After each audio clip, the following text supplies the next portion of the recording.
Olá, seres sinápticos, tudo bem por aí? Eu sou a Marisa Fortes e está começando mais um Sinapticamente, com ideias inspiradoras de gente do bem que fazem as nossas sinapses se iluminarem. Eu já estou com ela. Ela foi odontopediatra por 20 anos. E aí, algo aconteceu. Devagarinho foi acontecendo uma transição de uma maneira bem natural. E ela foi para a psicanálise, ela é ótima em mindfulness, consegue nos explicar tudo sobre isso e fala também sobre a terapia focada na compaixão, que é aquela ferramenta que a gente pode usar para aprender a ser nosso melhor amigo. E olha como estamos precisando disso. Hoje a gente vai conversar com a Fenícia Menezes. Oi, obrigada por ter vindo. Eu já te falei que seu nome é incrível. Meu nome? É um nome de fada, a gente lembra de uma floresta com elfos, assim. Essa já deu isso, cara. É um nome que traz paz, sabia? Você acha? Eu acho uma coisa linda. Fenícia é o antigo Líbano, né? Mas minha mãe deu esse nome porque ela gostava de história. E aí, mas pra mim foi assim, época de ginásio, assim, você morre de vergonha, né? Que é mudar de nome. Nossa, mas tipo, tão feliz. Mesopotâmia, me chamava o bullying natural. Eles me chamavam assim. E os fenícios a Fenícia acho que é a cidade que um povo que inventou o comércio, né? Que saía com os barcos, que faziam as trocas. Os vikings lá, com aquelas carrancas, enfim. E como que uma odontopediatra maravilhosa, porque eu imagino que 20 anos exercendo isso, com aquela paciência com aquela criançada, como é que ela encontra, assim, vai encontrando esse caminho, né, tão profundo, assim, de tanta alegria e trabalho com os outros, inclusive, com você? Como foi isso? Então, foi bem natural, assim, eu acho que quando eu escolhi a odonto, já tinha a ver com a pediatria na odonto, já tinha a ver com o meu perfil, que eu sou agitada, né? E aí o consultório também é mais dinâmico, e cada criança é uma criança, a mesma criança é diferente dependendo do dia, e diferente de você fazer prótese, um canal num adulto que você tá lá tranquilo, a pessoa tá imobilizada, né? E tinha a ver um pouco com a minha história também, eu acho, de uma carência, assim, de gostar de criança, de animal, dessa coisa do toque, do amor puro, né? E aí eu descobri a pediatria no último ano da faculdade. Assim, até então não gostava de nada, não sabia nem se ia ser dentista. Aí eu comecei e trabalhei, me formei com 21, eu comecei a parar entre o meu primeiro e meu segundo filho, que hoje está com 18. Então, estou com 51. Eu fui assim. Eu achava que se eu fosse dentista, eu ia poder fazer o meu horário. Deixar o filho na escola, trabalhar, depois ir buscar e tal. Mas a realidade não aconteceu, né? Não acontece assim, porque você não consegue sustentar o consultório. Na hora que enchi o consultório, era na hora que eu também queria estar com os meus filhos em casa, né? Como eu só tinha um na época. Aí, eu optei, largando a profissão, que é um parto. Levaram assim, uns 3 anos, porque você não sabe fazer outra coisa e tal.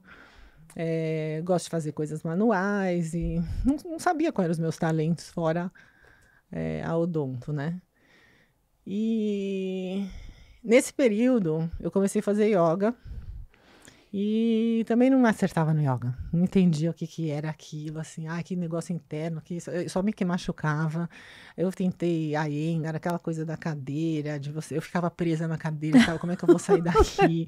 Sabe, assim, aquela coisa, não entendi esse autoconhecimento por meio do yoga, até a gravidez do meu segundo filho, que eu fui fazer no clube, encontrei uma sala de senhoras, essa professora na época tinha 75 anos, 76.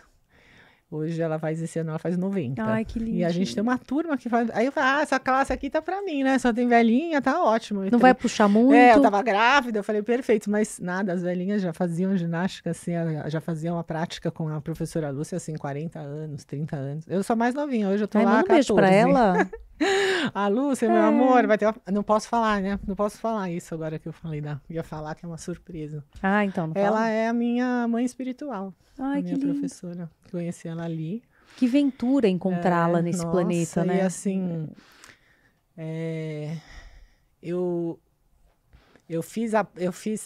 comecei a fazer, eu permaneci porque eu estava grávida, porque talvez se eu tivesse assim mais agitada, assim, eu ia falar, é muito parado para mim. mas eu consegui interiorizar, entender o Hatha Yoga. Aí eu pratiquei. Eu lembro que no dia que eu estava aqui, eu ia ter o Otávio, eu tinha marcado, era 4 da tarde, o parto, e a aula era às 11. E ela falou assim para mim, e esse neném não nasce nunca? Para quando é? Eu falei assim, para hoje à tarde, né? E eu fui lá no último dia. Mas assim, eu fiquei praticando 4 anos. Aí eu quis me aprofundar mais, que eu já fazia meditação na Pala, já estudava assim, história do hinduísmo, as filosofias da Índia, assuntos, assim, história das religiões sempre me interessou, assim, sabe quando você vai comprar livro e você vê que a maioria, assim, ó, você lê autoajuda, você lê coisa para entender mesmo. Aliás, a Palas Atena foi sua grande casa, assim, né, do pensar, a casa do pensar, né? Foi, eu lembro que eu fui um retiro de silêncio e conheci umas argentinas e elas me falaram da professora Lia. Aí eu fui, era acho em 2010. E aí eu falei assim, aí eu fiz um curso dela e eu falava assim, gente, eu nunca ouvi falar essas coisas. Quantas pessoas inteligentes que tem aqui, sabe? Assim, eu não sabia nada, eu entendi assim 20% do curso. Aí eu falei, nossa, eu não vou sair mais daqui, tem tanta coisa para aprender, né? Você pensou de um jeito que uma pessoa que já tinha o germezinho da autocompaixão. Porque se fosse outra, ia falar, você vai fazer o que aqui, minha filha? Você é burra no meio de um monte de gente que sabe tudo. Não tinha uma Mas crítica acho que o ser humano, ele sempre quer, assim, expandir, né? A gente sempre está em busca de mais. Quando a gente consegue aquilo, a gente já fica insatisfeito e quer mais, né? Acho que tudo que é vivo tá, assim, em expansão, né? Aí eu fui fazer a prática, aí a professora Lúcia falou para eu fazer com um menino, que era o Marcos Rojo na época, que já era um senhor, mas para ela era um menino.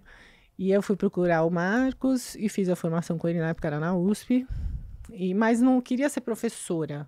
Mas ali, no encerramento, eu tinha que montar uma aula e eu já montei para criança, porque para mim, no meu automático, era mais fácil trabalhar com criança que com adulto. Aí fiz isso.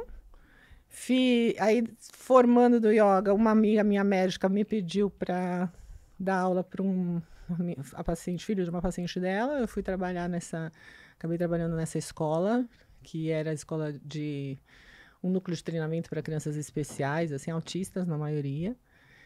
E, nossa, lá aprendi. Aí eu falei, nossa, super legal, eu ia dar aula de yoga para eles, né? Mas eu já tratava paciente especial no consultório. Então, assim, se você trata uma cárie, você vai dar uma aula de yoga mais fácil, mais legal, né? Todo mundo vai gostar. E foi muito bacana. Aí eu comecei a levar para as escolas. Aí para a escola do meu filho primeiro, que é bilíngue, então já tinha essa tendência de entender, mas aí eles queriam com mindfulness. E aí veio uma questão para mim, assim, Por quê? Porque, assim, eu comecei na tradição. Então, assim, o mindfulness era uma coisa que, para mim, no meu preconceito, era uma coisa americana, que os americanos tinham enlatado a meditação em 8 semanas. Era um produto. Era um produto que, para americanos, está assim, para a superfície, né? Mas depois, aí eu fui me formar, fui fazer Mindful Schools, que era para criança, tudo, que é na Universidade da Califórnia. E aí eu comecei a entender, assim, o mindfulness, a finalidade do mindfulness é bem-estar. Então, é como levar, o que o Kabat-Zinn fez, né? Como levar essas práticas para quem está em dukkha, né? Em sofrimento. Aí ele levou lá para os corredores dos hospitais, começou a fazer trabalhos, e aí logo, uns 10 anos depois, pediram para ele fazer um programa. E ele fez esse programa de 8 semanas porque é um intervalo entre um feriado e outro nos Estados Unidos. Não tem nada de que em 8 semanas acontece alguma coisa, não sei, já acontece em menos até. Dizem que para você formar um hábito, né, você precisa de um tempo de práticas recorrentes e regulares. Mas o mindfulness, assim, tem pesquisas, assim, com 1 semana de treinamento, que a pessoa já altera o tamanho do hipotálamo, da amígdala. Ou seja, é real isso, Felícia. Né, medido na ressonância. Porque, assim, no hindu, no budismo, assim, todo mundo praticava e ninguém precisou botar a cabeça do monge lá para provar que dá certo, né? Mas na ciência, no mundo científico, que separa, né, o espiritual da ciência, você precisa provar. Embora que tenha estudo, né, como a pessoa mais feliz do mundo, que é um monge, né? Que é o Mathai Ricard. E o Dalai Lama convidou esse monastério onde estava o Mathai para fazer essa experiência na ressonância e investir o dinheiro do budismo para os pesquisadores, né? Ele chegou para os pesquisadores e falou, olha, vamos estudar a compaixão. Porque vocês estudam as doenças e não estudam a cura, né? E esses pesquisadores, que na maioria são judeus, budistas, curiosamente, eles, que é o Richard Davidson, Alan Wallace. Então, assim, eu vi a finalidade de mindfulness, que é uma coisa fácil, acessível para todo mundo, e o benefício que vem. Porque, assim, nem sempre o autoconhecimento da prática meditativa, ele te causa bem-estar, né? Porque o autoconhecimento não é uma coisa muito fácil, né?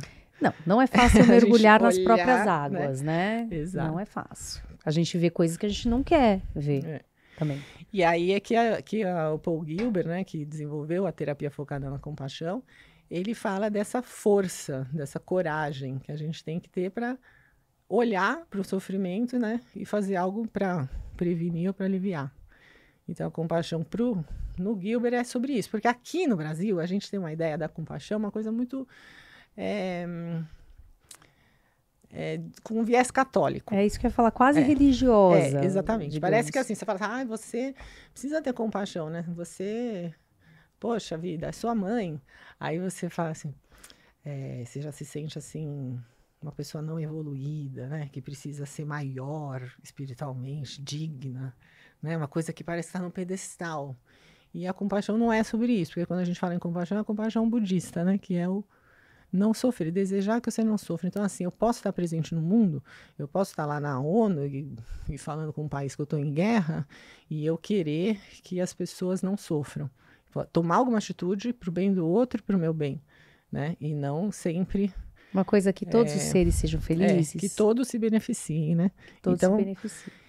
E na autocompaixão, muitas pessoas falam assim, é preciso ter autocompaixão para você ter a compaixão para os outros. Mas isso também não é uma verdade, né?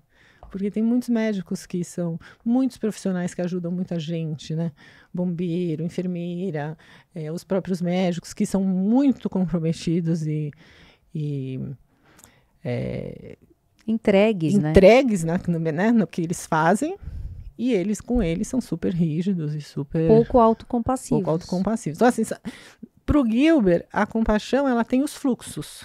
Ela existe. Aí ela pode ser para a gente dar para os outros, pode ser para receber dos outros, porque às vezes a gente tem dificuldade em receber, como a gente foi educado, e também de se dar. Uma coisa de que, assim, ame ao próximo como ama a ti mesmo, mas a gente ama o próximo mais do que a gente ama. A gente se põe em último lugar, né? Nós mulheres, então, mais ainda, porque é o filho, não sei que tudo vira prioridade e não dá tempo, né?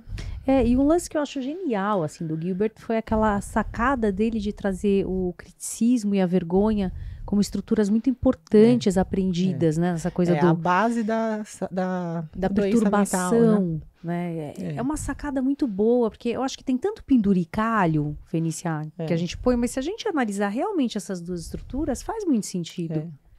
Ele fala assim, a gente tem um cérebro que não é nosso, né? Ele vem, que é um cérebro da natureza, que ele vem sendo desenvolvido, e ele é desenvolvido integrando o sistema, o vínculo, né? O sistema de afiliação, a base segura que você teve para você interagir emocionalmente na sua vida adulta, né? Então, isso vai influenciar como você foi a sua infância ali com a sua mãe. Então, também tem um pouco de psicanálise, né? Eu acho. Sim, a gente ir lá e ver essa origem para entender quais são as nossas crenças, quais são a cultura da sua família, o que você aprendeu, o que você sentiu que esperavam de você. E aí, se você é um apego, um tipo preocupado, que teve muita chantagem emocional, ou que você, para merecer alguma coisa, você tinha que ser perfeito, né? E era assim. A gente educava os filhos. Eu já sou dessa geração que eduquei meus filhos para eles dormirem sozinhos no berço, né? Se o tempo voltasse, ia fazer tudo diferente. Porque o Nana Neném, você lembra? Neném, eu fiz Nana Neném. Esse livro é um... Eu fiz Nana Neném, que é assim do behaviorismo, né? Deixa coisa... Nana Neném, gente, é um livro que virou um clássico, que era assim, sua criança chora, larga ela no berço e deixa ela chorando para ela se aprender autonomia.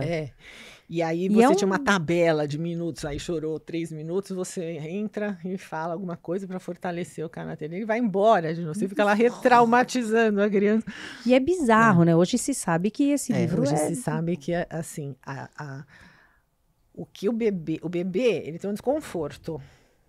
Então ele fez xixi na fralda. Tá quentinho, tudo bem. Quando ficar frio, ele começa a incomodar, ele começa a chorar.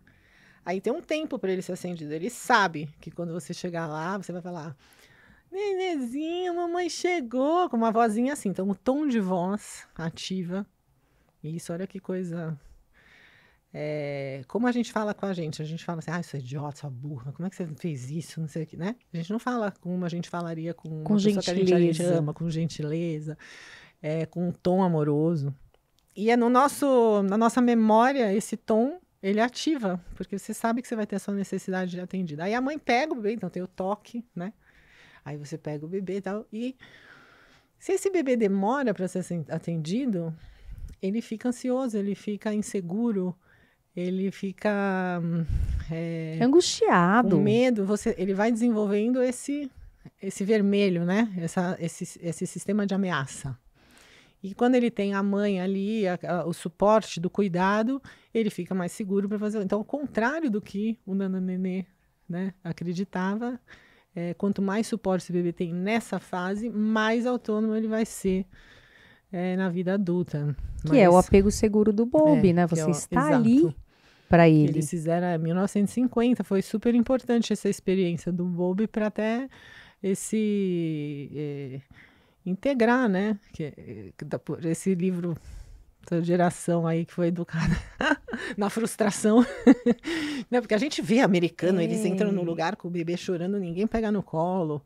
Mas é que eu acho que é mais, né? Que isso é uma coisa de abandono muito grande e pode gerar... Não, e a amígdala, assim, de um bebê de 3 anos. Amigdalinha. A amígdala, amigdalinha, lá na base do cérebro, né? Era o tamanho de uma mexa. Então, de um bebê seguro, ela tem uma anatomia. Um bebê que tem cuidado e segurança. Um bebê que nasce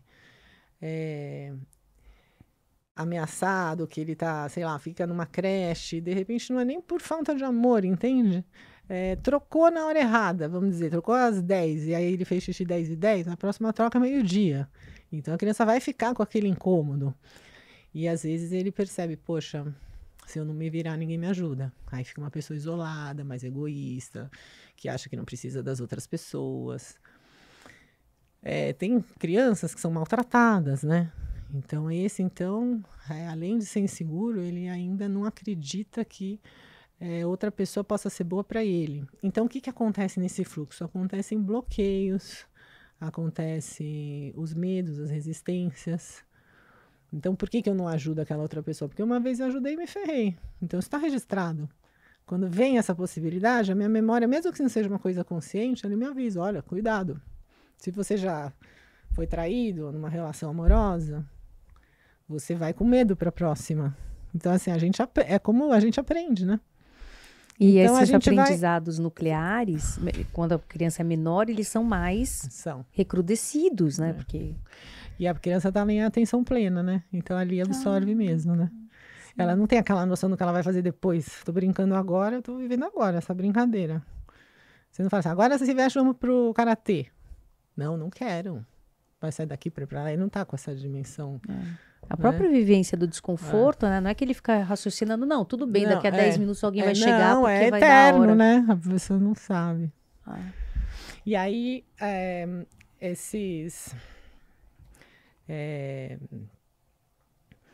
esses grupos, assim, que eu faço essas experiências práticas para a pessoa vivenciar um pouco isso, né?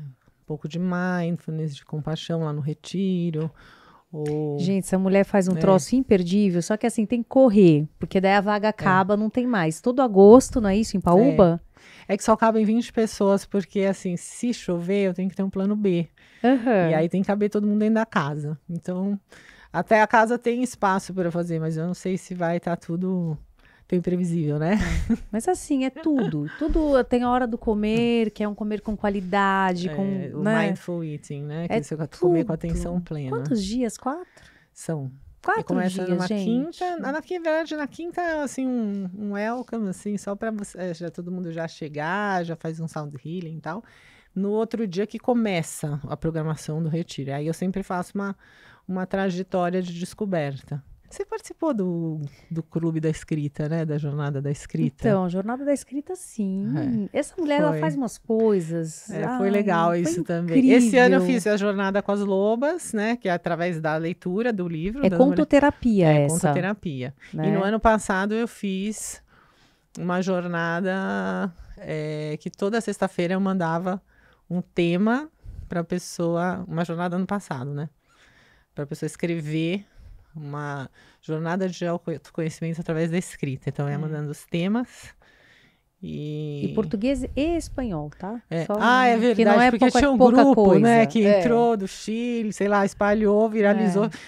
Eu fiz um negócio, eu nem sabia que tinha tanta Você foi gente despretensiosa, né? que gostava de escrever, né? Que legal, porque a gente tinha diário, né? E hoje a gente não escreve mais, mas é um momento de uma escrita reflexiva.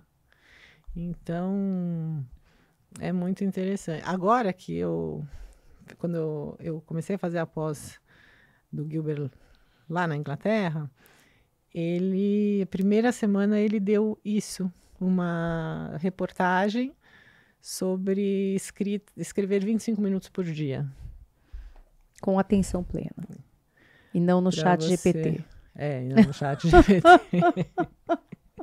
Que é ótimo, por sinal, né? Pra te ajudar a ler os artigos, né? Mas conta dessa contoterapia, só para a gente já fez o recorte, aí depois a gente volta. Tá. Então, a contoterapia, a gente faz grupos de mulheres, né? Que a gente se encontra, tem um grupo na segunda noite e outro na sexta de manhã. Aí são 14 contos que tem no livro da Clarissa, Mulheres que Correm com os Lobos. Ela fez um estudo sobre o comportamento, a tese dela foi sobre ela é historiadora de contação, de história, vendo que histórias no mundo que tem há séculos, né, como por exemplo Patinho Feio, que é 1840, e como aquelas histórias se repetem de forma diferente, mas com a mesma moral, né, querendo mostrar a mesma no mundo inteiro, em diferentes épocas, e desses sentimentos comuns comum a todas as mulheres, né? Então, eu acho que é conversa muito com a terapia focada na compaixão, porque na terapia focada na compaixão, o ser humano não é analisado só a parte psicológica, né? Ele é um conjunto de coisas, né? Além desse cérebro na natureza que a gente carrega, que muitas coisas são automáticas e a gente não tem controle, não tem escolha nenhuma. Como também do comportamento, dos contextos. Ele fala assim, se eu tivesse nascido lá num cartel no México, eu não seria psicólogo, seria o traficante e outros valores, outros Então ela é contextual destinos. mesmo, Ele né? é contextual. Muitas então camadas. Pega isso da TCC, né? E também da neurociência, como esse cérebro veio desenvolvendo. A evolucionista, né? Do MacLean, aquele cérebro trino. Não tem mais o cérebro trino agora. Não tem porque, mais, assim, acabou isso. O reptiliano e o mamal, os dois são antigos.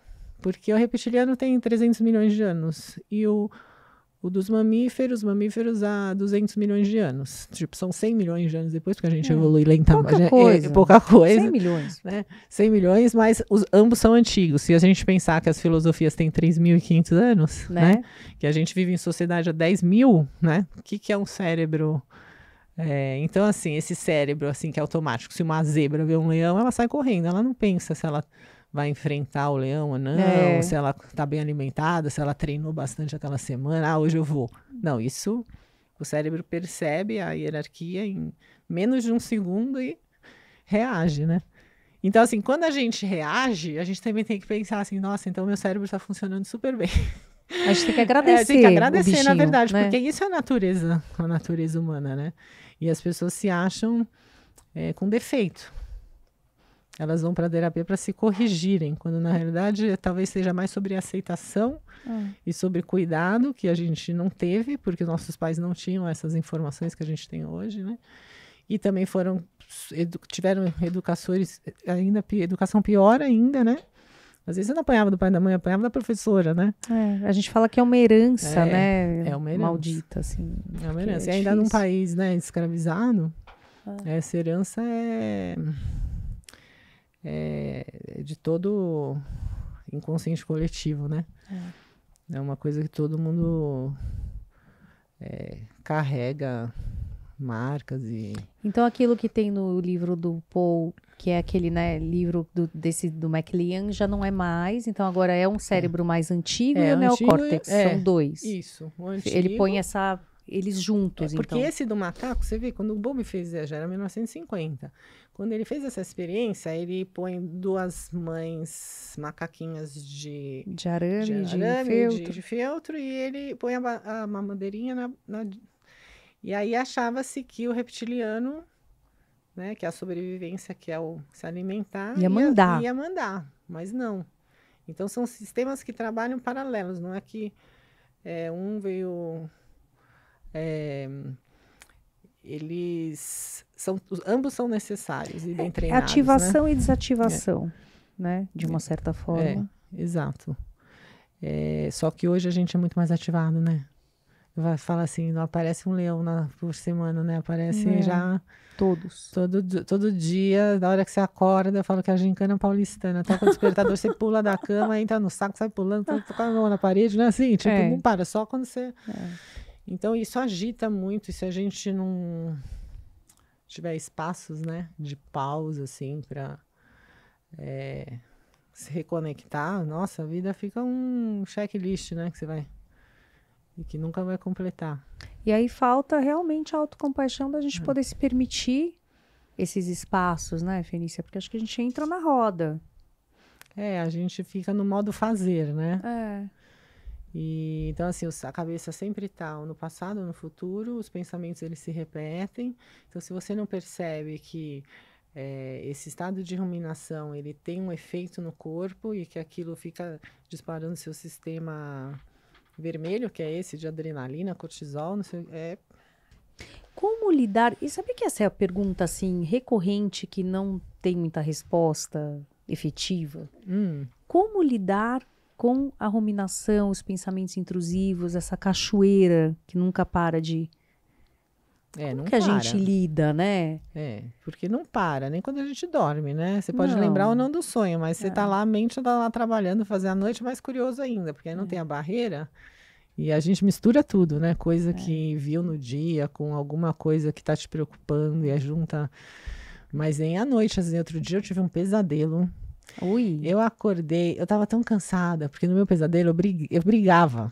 E ficava brigando. Eu falei, gente, mas não quero brigar, ainda mais brigar dormindo, que raiva. E eu acordei toda cansada. Mas eu falei, gente, como que o corpo realmente sente, né? Eu não tinha feito nada, acabado de acordar. Eu tava exausta. Eu tinha passado a noite inteira brigando. Você gastou sua energia psíquica ali, você né? Acha? Mas que sacanagem, né? Porque a gente, quando você tá acordado, você... Então, eu acho, assim, para ser prático,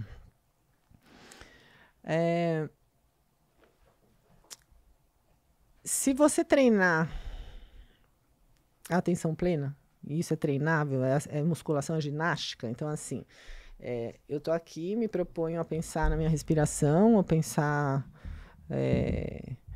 numa chama de uma vela, né? Vou focar só a minha atenção nisso e vou perceber quando a minha mente vai pensar em alguma outra coisa. Aí eu percebo e trago a atenção de volta aqui. Quantos segundos isso leva, sei lá, para você pensar? 4, 5, você já está pensando em outro? Não, eu sustento 20 segundos, daqui a pouco eu penso em outra coisa. Aí você se distrai, você traz de volta. Atenção para o foco onde você quer. E você vai fazendo isso, ó, distrai, traz de volta, distrai, traz de volta. Então, esse halteres, ó, o pensamento, na verdade, esse é o halteres. Não quer que ele não exista. Ele precisa existir para você praticar. Você repara que eu não falei terminar com a ruminação. Eu falei lidar. Sim. Porque se você entrar em fuga e esquiva, querido. Mas aí você consegue estar com a sua atenção onde você quer estar, né? Então, se eu treino para focar aqui, o que acontece aqui à minha volta, eu não vou dar atenção agora porque eu não quero. Senão a gente fica assim, nesse mundo de hoje, entra o negócio, responde a mensagem, você estava indo fazer tal coisa, o que você já estava fazendo fazer mesmo? Aí você volta, aí você lembra, tal coisa. Aí você não consegue terminar nada, porque você é acessado o tempo todo, né? Se é e-mail, se é celular, se E tem coisa para fazer, porque antes você chegava uma pessoa e ia buscar, por exemplo, o filho na escola, você ficava lá e você esperava 10 minutos, 15 minutos. Você esperava.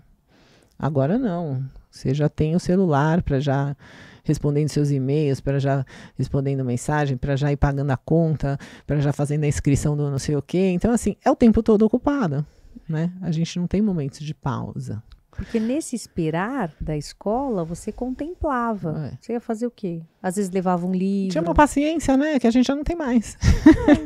Você ia buscar uma pessoa em casa. Você chegava na casa, tinha que avisar o porteiro, esperar a pessoa descer. Agora você já no meio do caminho, você vai falar, já tô indo, hein? 5 minutos só aí, vai descendo. Você não tem mais essa paciência de ficar esperando a pessoa.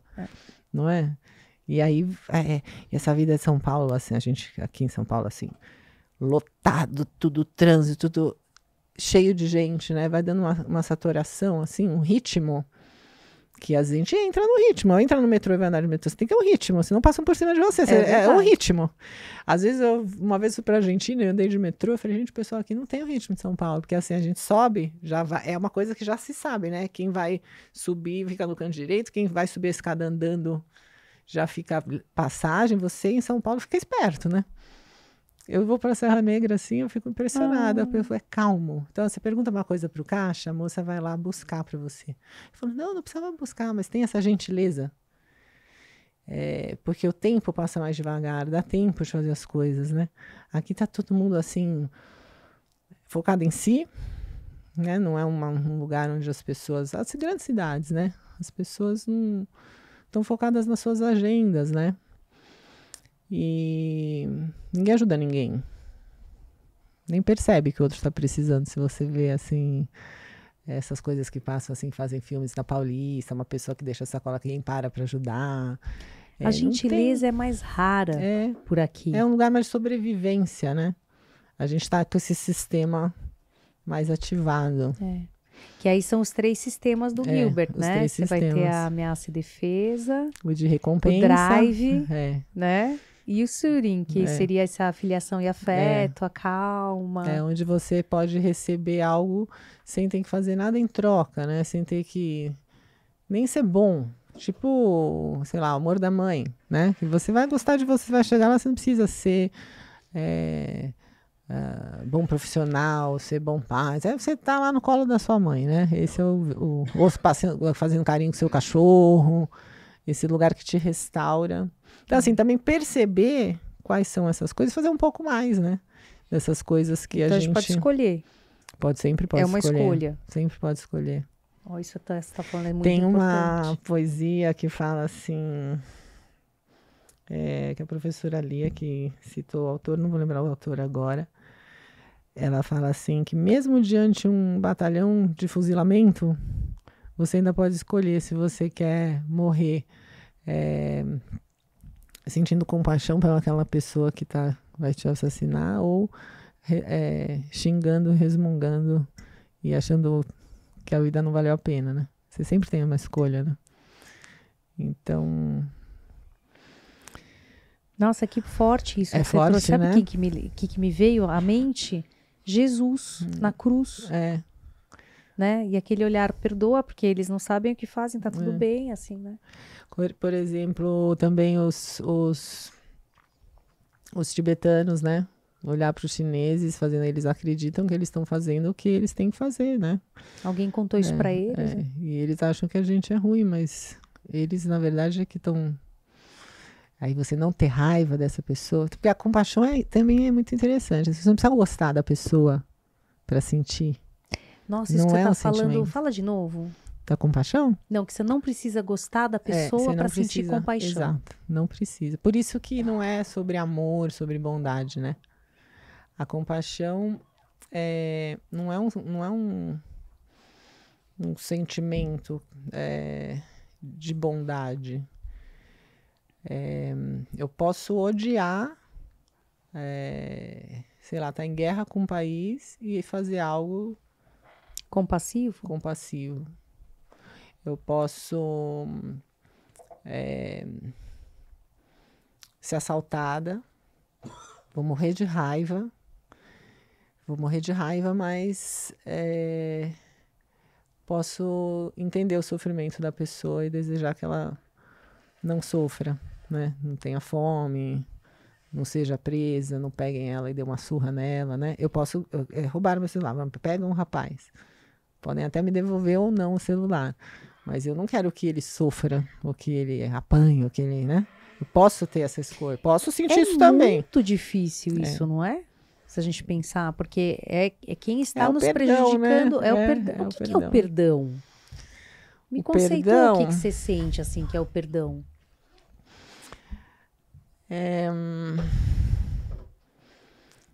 Olha, o perdão eu acho que é um último estágio, né? Você pode também sentir compaixão sem sentir o perdão, mas o perdão, ele é o que realmente vai libertar, porque é um exercício assim de aceitação, né? De você não ter esperança que aquilo de um passado melhor, né? Que tivesse sido diferente, porque só poderia ter sido daquele jeito. E a sabedoria, né? De entender o contexto daquela pessoa para ter feito aquilo. Então o perdão envolve a sabedoria. A sabedoria, porque entender o contexto, que é um componente da compaixão, né? E a aceitação. E a aceitação. Não podia ter sido de outro jeito. Não poderia ter sido de outro jeito. Então, assim, eu tenho mágoas, sei lá, do meu relacionamento com a minha mãe, como foi duro e tal, mas hoje entendendo, né, o contexto dela, de onde ela saiu, o que ela viveu, as crenças que ela tinha, eu consigo aceitar que se eu não tivesse também passado por essas dificuldades, eu também não seria a pessoa, eu não tinha a busca que eu tive na vida, talvez eu fosse outra pessoa, fosse uma arquiteta, não é? Tava ali. Então, tudo que a gente viveu, né? Sei lá, eu acho que eu sou para os meus filhos, eu também teve isso, quando eu tive meus filhos, eu também entendi que não era sobre mim, né? Que eu não era o centro do universo e que era minha família e que terminava ali em mim. Ou seja, tudo que eu estava passando era só um aprendizado para eu poder fazer melhor com a próxima geração, né? Então, assim, eu precisei passar por isso. Eu acho que essa é a aceitação. Por exemplo, vou dar um exemplo besta. Eu voltava de perua e eu levava 1 hora no trânsito para chegar em casa. Então, assim, hoje que seria uma coisa normal, meus filhos voltarem de perua, porque é muito mais trânsito que era na minha época, eu sempre fui buscar.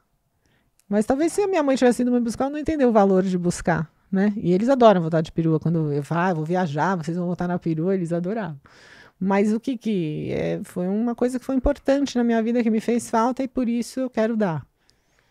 Seria uma mãe diferente, se eu tivesse tido outra experiência, né? Com certeza. E os filhos talvez tivessem recebido diferente. Porque como era pitoresco e de perua, eles nunca iam. Era pitoresco, era legal. Eu sentia uma coisa do abandono ali. Ninguém vem me buscar. Porque a gente fica vendo as amiguinhas, né? Os pais esperando na porta e você não vem nunca. Nossa, teve uma vez que eu fiquei horas na porta da escola, sentada pro lado de fora, inclusive, que fecharam a escola. Aí fica essa memória, né? Cara, memória da rejeição total e absoluta, porque todos os amigos já foram que seus pais chegaram na hora e você ficou ali. Então, muita vergonha. Por exemplo, na queimada, né? Tinha queimada na escola, aí eu não era escolhida. Ai. Aí vão as melhores. Aí elas começam a tirar o paroim para fulano, ciclano, você vai ficando por último. Aí você tem esse sentimento, esse registro de que eu não sou boa bastante, eu fui rejeitada, ninguém gosta de mim, porque ainda adolescente, né? A gente acha é tudo muito enfático, né? Devia ser Ninguém gosta. proibido isso, Fenícia. Você não acha? Mas até o Não Masterchef tem como, né? Se Então, escolhe. tem a competição quando ela é saudável, quando ela também não tem violência, né?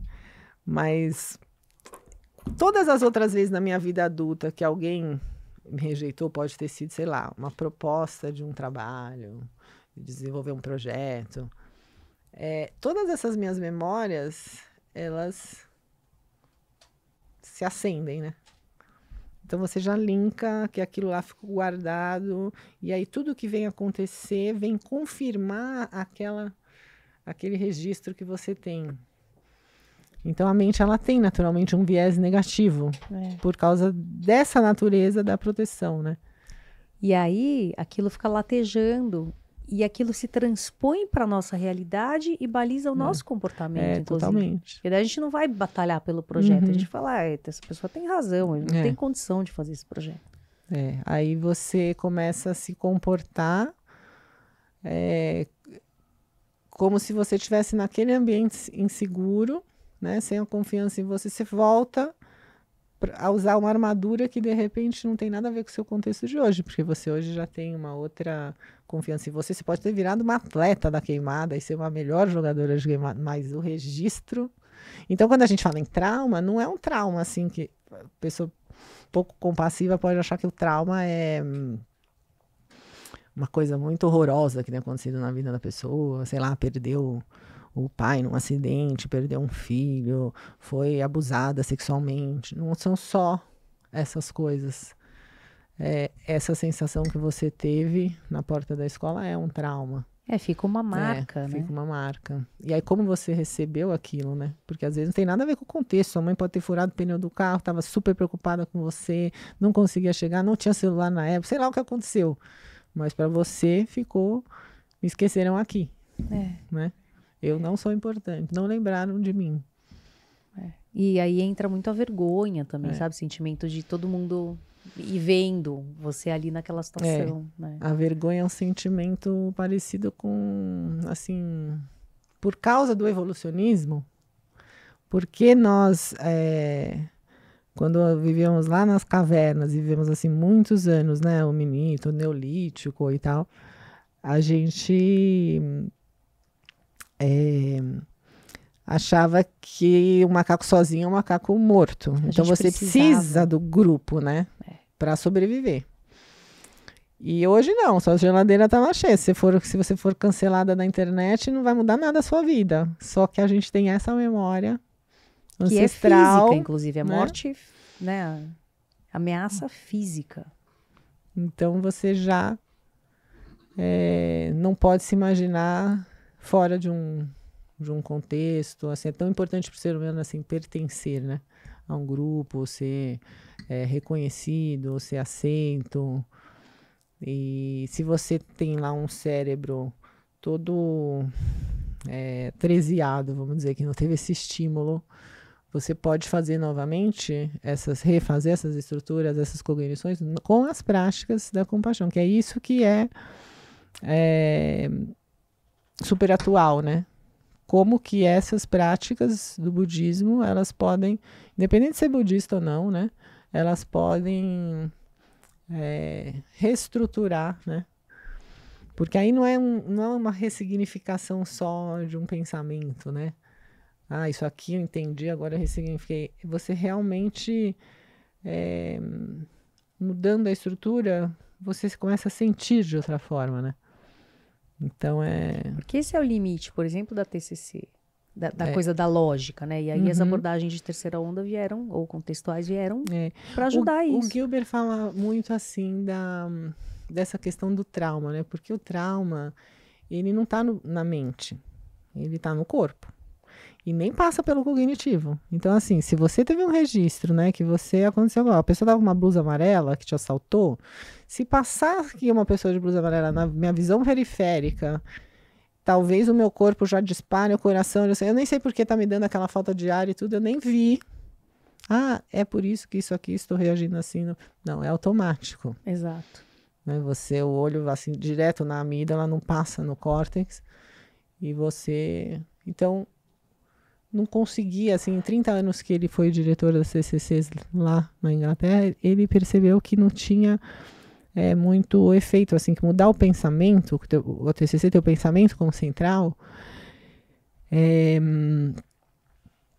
que não... A pessoa não deixava de sentir por causa disso. E a gente sabe, né, na terapia, quantas vezes você já sacou, já entendeu, já falou, já processou, e reage da mesma forma, você fala, meu, não me aguento mais nessa situação, não vou mudar, tô com 50 anos, ainda tô falando disso, né? A gente não consegue, né? Porque não tá na mente, não é uma coisa...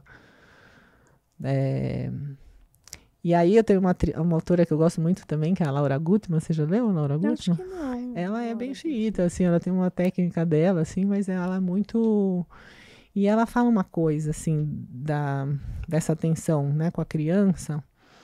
Ela fala assim, que a criança, ela não é feita, assim, para cuidar dos pais. A gente foi educado, assim, para não aborrecer os pais, para ter um comportamento, né, ser bem educado, porque senão seus pais gostarem. E a criança, ela nasceu para ser amada. É a fase dela receber amor. Ela não tem que dar amor para ninguém, nem cuidar de ninguém.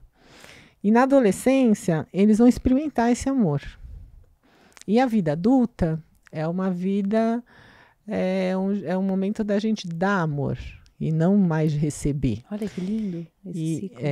E que quando a gente chega na vida adulta com uma carência de ter recebido algo que não foi recebido na infância, a gente vai para as relações querendo que as pessoas, só que não tem, você pode ter a pessoa, vai te dar, vai te dar, vai te dar, e não vai tapar esse buraco, você só vai tapar esse buraco. Então acho que essa cura mesmo é dando compaixão, cuidando de outras pessoas, ajudando outras pessoas, às vezes com os problemas até que você mesmo tem, para você se restaurar por dentro, você criar força e acreditar que você consegue superar.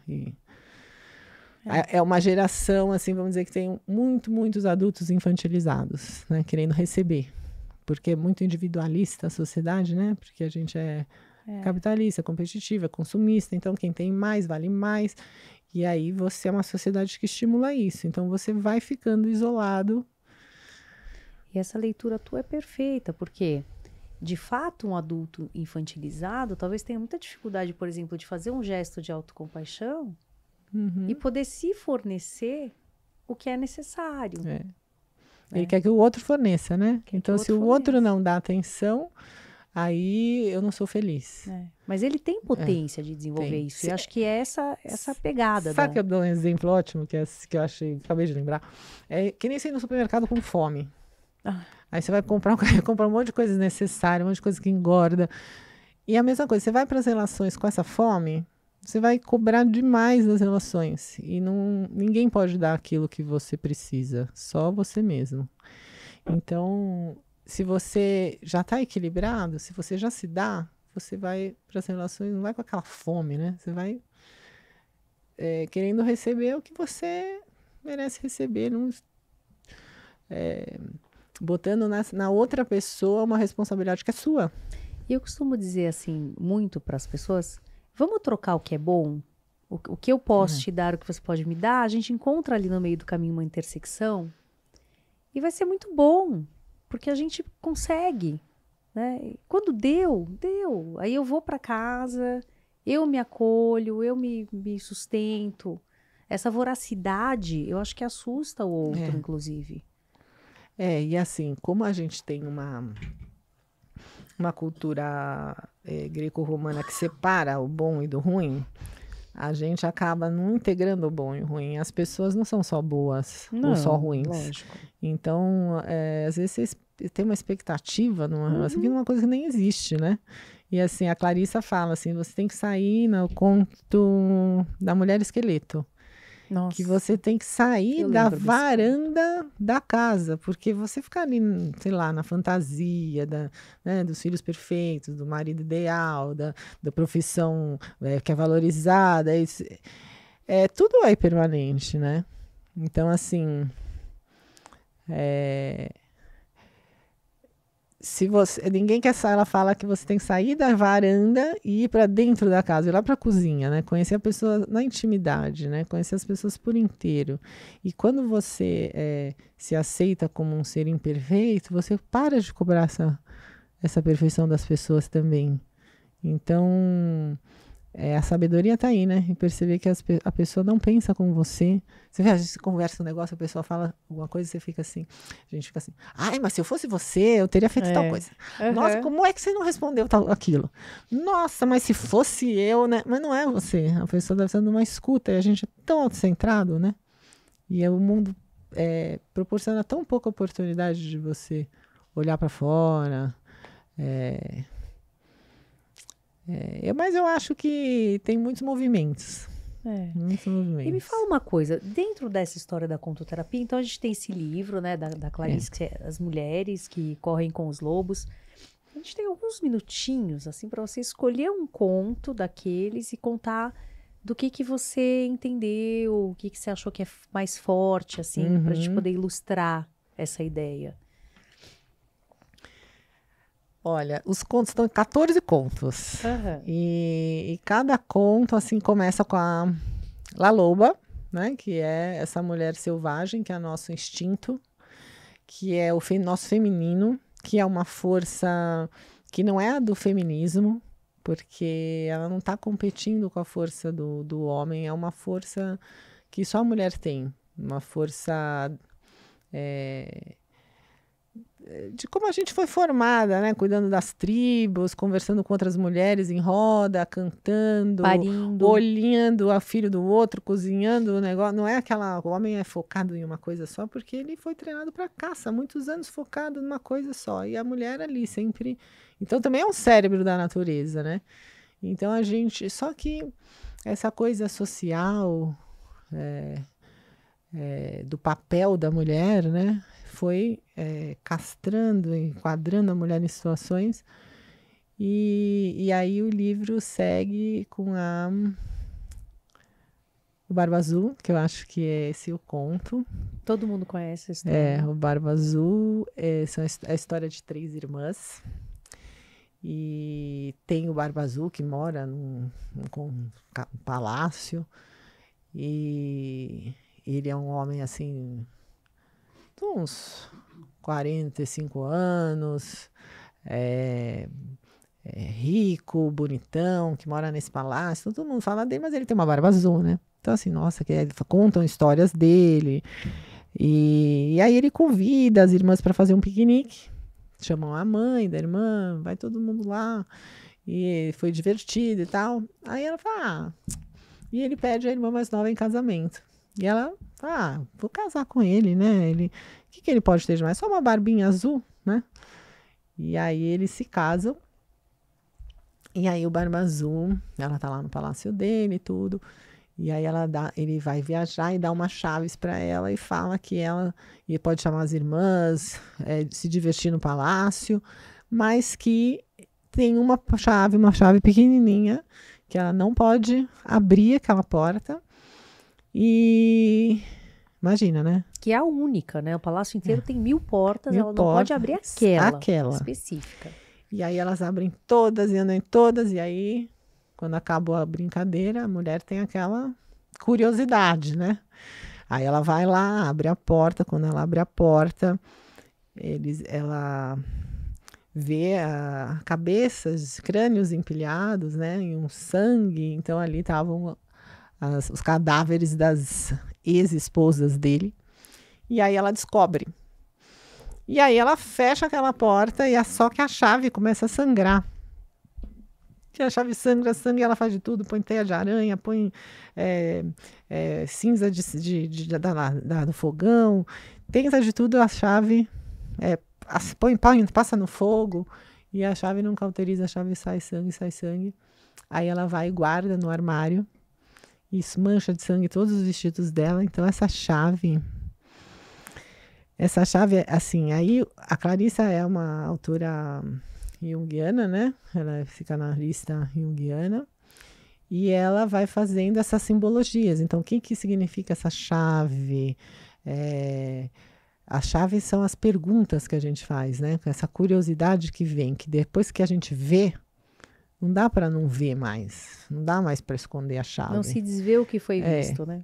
E aí a gente vai, ele chega, e aí ele descobre, e aí ele vai matá-la, e ela pede 10 minutos para ela rezar, se concentrar, para ela se acalmar e tal. E aí ela sobe e ela começa a gritar: irmãs, onde estão os irmãos? Onde estão os irmãos? Irmãos que não tinham aparecido na história até então. E aí os irmãos aparecem de última hora e o Barba Azul tá subindo, ela vem lá e mata o Barba Azul, os irmãos salvam ela. Então, assim, esses irmãos, lembrando que todos os personagens são elementos da nossa psique, né? E os irmãos são exatamente a nossa força yang, a nossa força masculina, né? Que às vezes toda mulher precisa de 10 minutos para se recompor e respirar fundo e tomar coragem, né, para fazer o que tem que ser feito, né? E assim, o Barba Azul, ele tá na nossa psique também. Não é aquela pessoa abusadora que te explorou e tal, mas o seu Barba Azul interno, aquele que permite que isso aconteça, né? Então, assim, enquanto a gente não cuidar desse Barba Azul interno, vão aparecer várias, assim, você só troca de nome, né? Aí você troca o marido pelo outro e acaba fazendo as mesmas coisas, né? Então, na contação, assim, na verdade, eu já contei a história, contei um pouco da interpretação, mas a gente faz um desenho, que não precisa ser artista para fazer, você pode fazer até com caneta, uma bic só, assim, faz o desenho da cena que você registrou, e do conto, e aí a gente vai fazendo a analogia dessa cena com o seu momento atual, na sua vida agora. Porque o que acontece? Por conta dessa medos, bloqueios e resistências, às vezes vem alguma coisa falar da nossa dor, do nosso sofrimento, você põe essas barreiras. E a contoterapia, ela dribla esses medos, resistências e bloqueios, e a gente começa a prestar atenção, imaginando que é uma outra história, a gente está falando de uma outra pessoa, e de repente a ficha cai, e você fala, gente, isso aqui está acontecendo na minha vida nessa situação assim. E aí a gente faz a leitura, não precisa ler nada em casa, a gente lê naquela 1h30 de grupo, e aí a riqueza é o grupo, que são as mulheres que estão no grupo, que compartilham reflexões, que se abrem, né? Que a gente experimenta ali um pouco dessa humanidade comum. Promove muito insight, né? Imagino. Nossa, assim... a jornada da escrita, eu cresci muito com a jornada da escrita, mas essa agora com os contos, nossa, ali, assim, não é que eu sou uma participante, sabe? Um barco que flui, assim, ali... Todas as mulheres têm uma experiências diferentes e pessoas de várias idades. Então... Vale a pena. Vale a pena. Eu fiz uma formação de mandaloterapia com a Vânia, que é uma amiga, e ela tinha perdido o marido na época, assim, um casal feliz, e ele faleceu e ela conhecia ela nesse momento. E agora passaram 5 anos, né? E ela se apaixonou novamente. E ela tá com 66 anos. Então tá super namorando. Aí fala assim, nossa, que inspirador, né? Assim, a gente acha que... A vida seguiu, né? Não, e as oportunidades. E o que vai acontecer? Quer dizer, essa vontade de viver com uma motivação... diferente, muda mesmo porque você falou da felicidade, né? A felicidade é um estado mental, né? A alegria é física, né? Aquela divertidamente lá, as emoções. A alegria é física. Você tá alegre, você tá rindo, seu corpo tá... Se alguém te pisar no pé, se estiver alegre, não dói. Se você estiver chateado, mal-humorado, alguém pisando no seu pé, dói pra caramba. Muda os seus receptores. Qual o estado emocional que você tá. E a felicidade, ela E a tá... felicidade é mental, porque tem gente que tem tudo e não tá feliz, né? Então, é uma sintonia de você olhar para aquilo que você tem, tá satisfeito com o que você tem, ser grato, né? Você fala tanto da gratidão, super. né? Então, mas é um exercício diário, não tem ninguém melhor que ninguém. E também não é uma coisa progressiva, evoluída, que cada dia você vai estar melhor. Não, um dia você está indo muito bem e de repente você cai no buraco, tem que começar lá do zero, tudo de novo, surta, xinga. Aí de repente fala, não, vou me reconectar. Que delícia de papo, Fenícia. Eu Ai, adorei. muita coisa para falar, muita né? coisa. Eu vou pedir para você olhar para sua câmera e deixar uma mensagem de incentivo para as pessoas. Uma mensagem de incentivo. De inspiração. Para quem quer se descobrir, para quem quer ser autocompassivo. Acho que primeiro ir com medo mesmo, porque se a gente espera não ter medo para poder dar o passo, a gente não dá mesmo, não vai estar tudo, vai falar, deixa para começar segunda-feira, fazer as práticas, quando eu tiver tempo eu vou fazer. Os problemas mudam de nome, mas eles não deixam de existir. Então, a gente tem que se comprometer, assim, sem ideia de ser perfeito, de fazer tudo perfeito. Então, eu vou fazer exercício físico. Uma semana foi perfeita, a outra não deu para ir, tudo bem, recomeça de novo. Está sempre conectada com a sua intenção, né, de ter saúde física, mental, espiritual, de estar com pessoas que fazem bem para você, né, porque às vezes a gente está em ambientes tóxicos. E assim, não se cobrar tanto, né, fazer uma coisa de cada vez. Acho que... E não desistir, né? Nossa. Sempre. Assim, a vida é um constante recomeçar, né? Quando a gente tá bom, muda tudo, a gente tem que começar de novo, né? Que não bom, pode né? desistir, e que né? bom que a gente tem essa possibilidade, né? Vinícius, super obrigada pela tua visita. Foi obrigada a você, viu? tão especial. Muito obrigada. Obrigada Realmente a você. foi uma maravilha, aprendi muito com você. Obrigada pelo convite. E é isso aí. Terminamos mais um Sinapticamente. Muito obrigada pela sua companhia até aqui. E lembra, cuida de você. Um beijo. Até a próxima.